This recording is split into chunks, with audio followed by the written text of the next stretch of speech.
what's up? Welcome back din sa ating channel dito sa Mobs TV. Alright, so tayo nagbabalik-balik mga kababayan. Ito pong pag-uusapan natin, no? Pilipinas nagalit na po sa China at panahon na po para maningil na ang Pilipinas sa mga pinaggagawa po ng China mga kababayan dyan po sa West Philippine Sea. No, tila nagalit na po talaga ang Pilipinas dito po sa China mga kababayan at maniningil na po, no, ang ating bansa dito sa China mga kababayan. Okay? So yan ang ating alamin at pag-uusapan kung ano nga ba yung ginawa na yan ng China na talaga namang sisingilin po, no, ng Pilipinas mga kababayan. Okay? Pero syempre bago ang lahat, please don't forget to subscribe, like, share, at comment dyan sa comment section. At syempre, hindi po mawawala ang ating mga shoutouts, no, sa mga followers natin. Maraming salamat po sa inyo. At pagka hinart ko po, no, ang inyong mga komento dyan, ibig sabihin, napakaganda po ng inyong komento, mga kababayan. No, honestly, no, maraming salamat po sa suporta ninyo. Okay. So alamin natin mga kababayan, no, ano nga ba yung kalokohang ginawa nitong China? Bakit po nagalit ang Pilipinas at maniningil na po tayo sa China mga kababayan? No? Dapat ba singilin natin ang China sa kanilang mga ginagawa mga kababayan? Comment nyo lang po dyan sa ibaba niya mga opinion po ninyo. Alright, so ito yung balita na yan mga kababayan kasi. No? Meron po kasi nung nakaraan na balita na kung saan meron pong barko ng China, no, na sumadsad, no, sa isang lugar diyan po sa West Philippine Sea at nakasira po ito mga kababayan, no, ng coral reefs natin diyan. Okay, so ito po yung balita na yan at ating po yung pag-uusapan, no, kung ano nga ba at gaano kalaki yung naging damage o pinsala, no, ng ginawa na to ng China at mayroon pa po silang iniwanan, no, doon po sa ilalim mga kababayan at talaga namang nakasira po, no, diyan sa mga corals po diyan. Okay, so ito po yung balita na yan mga kababayan.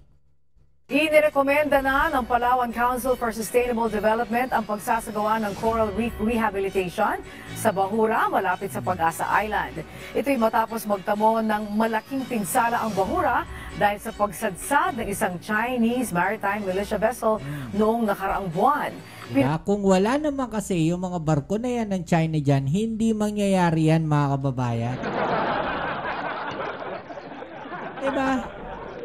Wala sanang masisira ng mga bahura dyan. Diba nananahimik yung mga isla dyan ng Pilipinas, no, dyan sa Pag-asa Island, lalo na yung mga case natin dyan mga kababayan, no? Kung hindi nila papasukin yung mga yan, yung mga sandy case natin dyan mga kababayan, hindi naman masisira yung mga yan. Diba nananahimik tayo nga, hindi natin ganong ginagalaw yan eh. Bakit? Kasi hindi naman para tayuan ng mga istruktura yan. Diba? Yung mga maliliit na isla na yan.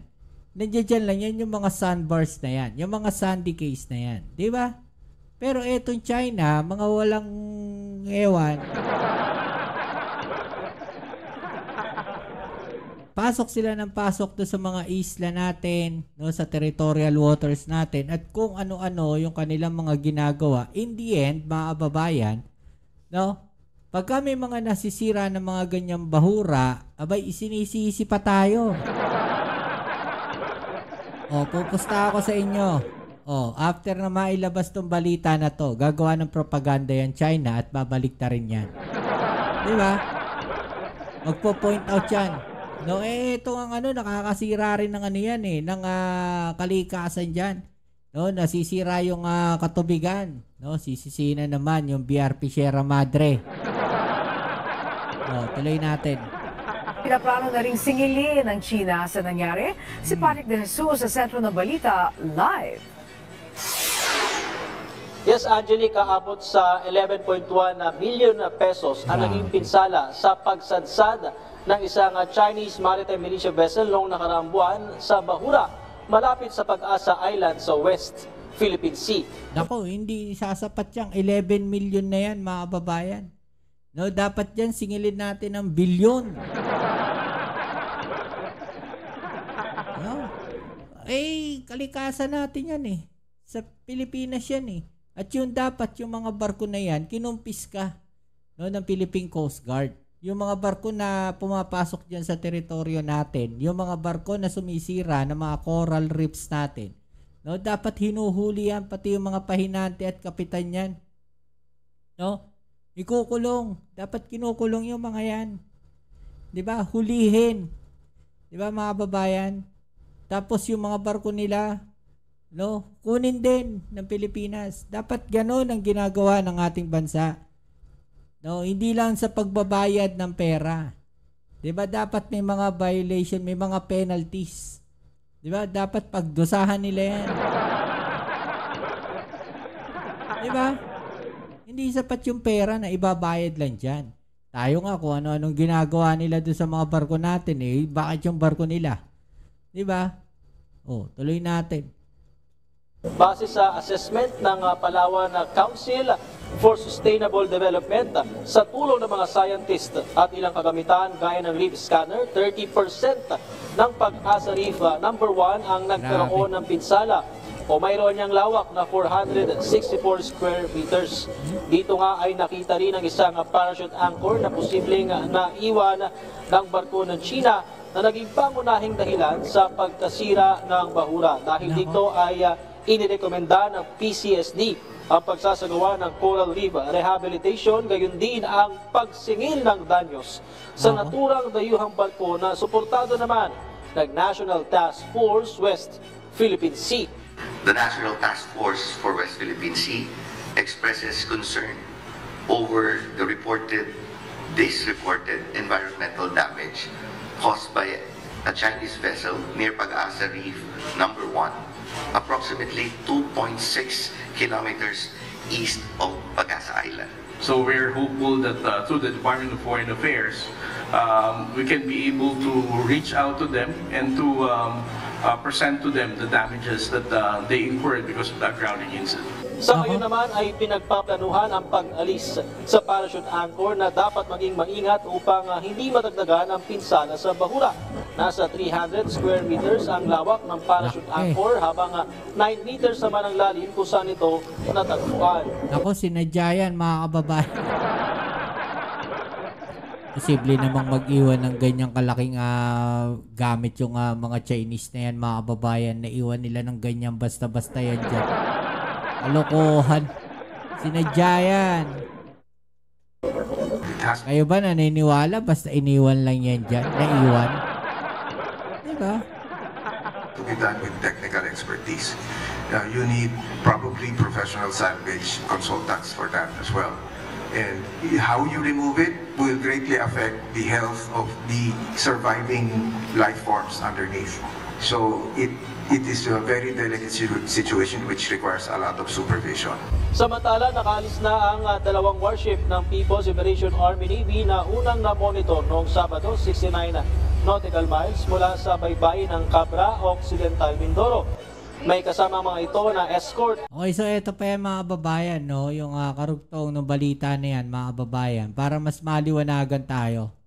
The National Task Force for West Philippine Sea expresses concern over the reported environmental damage caused by a Chinese vessel near Pag-asa Reef number 1.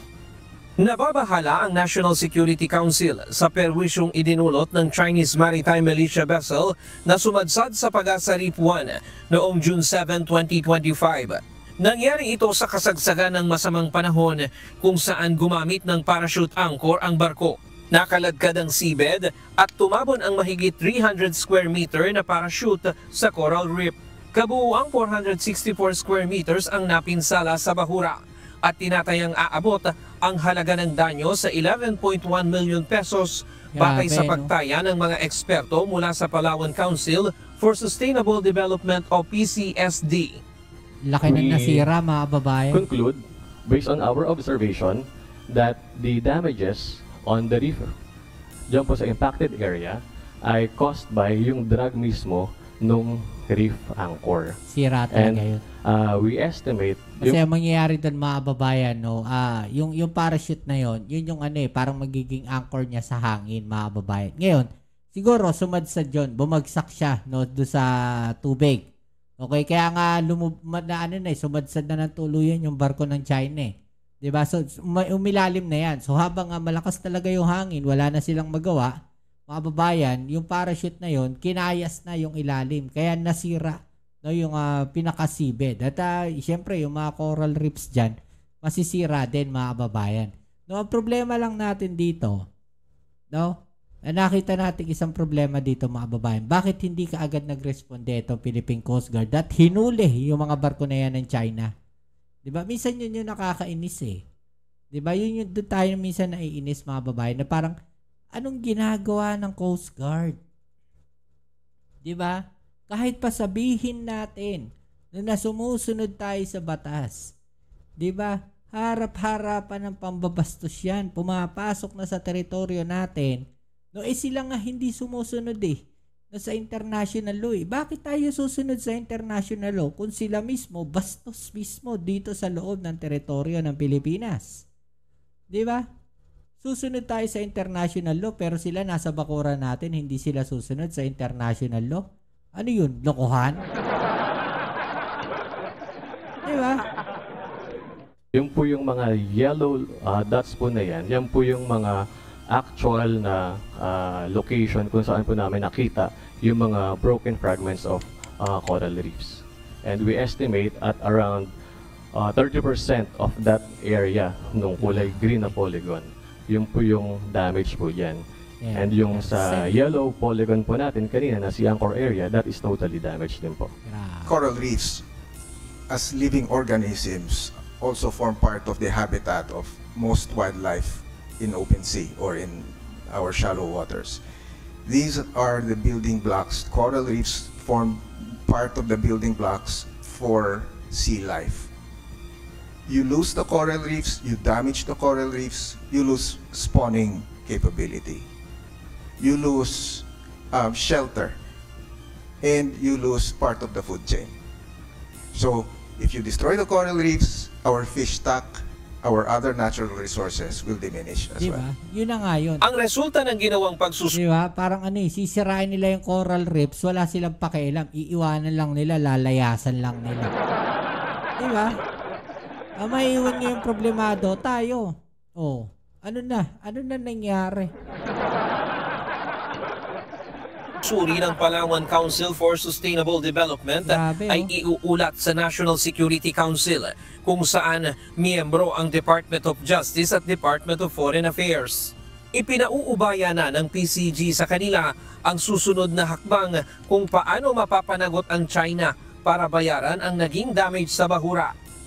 The result of the findings of the PCST will be transmitted to the NTF-WPS, wherein the Department of Foreign Affairs and the Department of Justice are also part. So it's up to these two agencies how they can be able to enforce these damage claims that were as a result of the findings of PCST.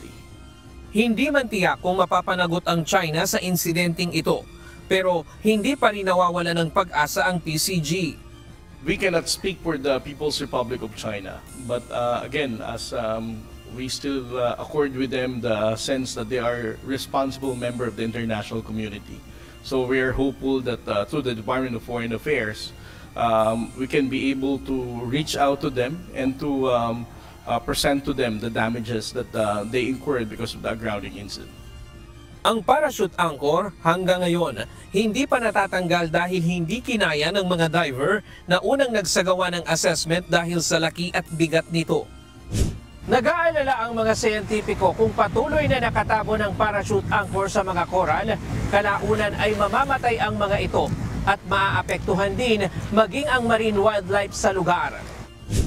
The anchor parachute will continue to cover the corals, denying access to sunlight, of which without sunlight, the coral reef will die. Nakahanda naman ang PCG sa pagtanggal ng parachute at pagsasagawa ng restoration, ngunit aminado sila na magiging pahirapan ito upang hindi madagdagan pa ang pinsala sa marine wildlife sa lugar. Upon coordination with PCST, it would require specialized equipment, and it would take yung planning and time dahil pangit din ang panahon sa West Philippine Sea ngayon. So these are the things that we're currently considering, but definitely the Philippine Coast Guard together with the PCST, we're still going to retrieve that parachute anchor, because as what they said, habang tumatagal ito, mas lumalala ang impact nito sa mga corals na pinapatungan niya.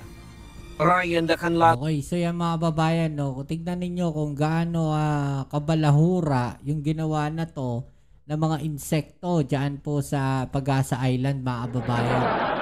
Mga balahura talaga di ba? Yung mga insekto na to mga walang magawa talaga Tapos sisingilin lang natin ng pera-pera. Dapat sila nga yun ang problema, paano tatanggalin yan dyan Di ba? Naglayasan na lang sila. Basta-basta nakuha na nila yung barko nila, pinabayaan na nila yan dyan. Tapos wala na, baliwala na yan. Diba? Sisirain nila yung coral reefs dyan. Tapos tayo yung problema. Minsan, hindi naman sa mga babayan, pero nakikita ko kasi minsan may kapabayaan din itong Philippine Coast Guard. Ewan ko ba kung bakit ganyan din sila, Masyado nilang ini-insist yung sumunod tayo sa international law. Diba mga babayan? Pero kung titignan natin, maigi. Hindi naman sa naghahanap ng gulo ang Pilipinas, i-apply din natin kung ano talaga yung karapatan natin dyan. Diba? Insist natin. Inflict natin. Ibigay natin. Gawin natin kung ano yung dapat natin gawin. Diba? Kasi kung palaging ganyan ang gagawin ng China sa mga isla natin, wala. Baliwala yung sinasabi nating sumusunod tayo sa international law. Dahil yung panggagago sa atin ng China, nandyan mismo harap-harapan. Diba? Parang sinasabi ng China, na itong mga insekto na to sa PCG, wala kayong kwenta. Diba? Wala kayong kwenta. Hindi kami natatakot sa inyo. Mga imbalido kayo. Parang ganun. Diba? Masakit yun Masakit na isipin na gano'n na lang ang ginagawa na itong mga insekto na to. Tapos pang-iinsulto dito sa Philippine Coast Guard. Diba? Tapos tayo parang wala lang. Ano masasabi niyo dyan mga babayan? Comment na lang po sa ibaba niyo mga opinion at atin yung pag-usapan. Alright? So yan muli. Maraming salamat sa lahat ng mga patuloy na suporta dito sa ating channel. Kita-kits po tayo sa ating next video upload. Ito muli ang inyong Kuya Mobs dito sa Mobs TV. Peace and hell.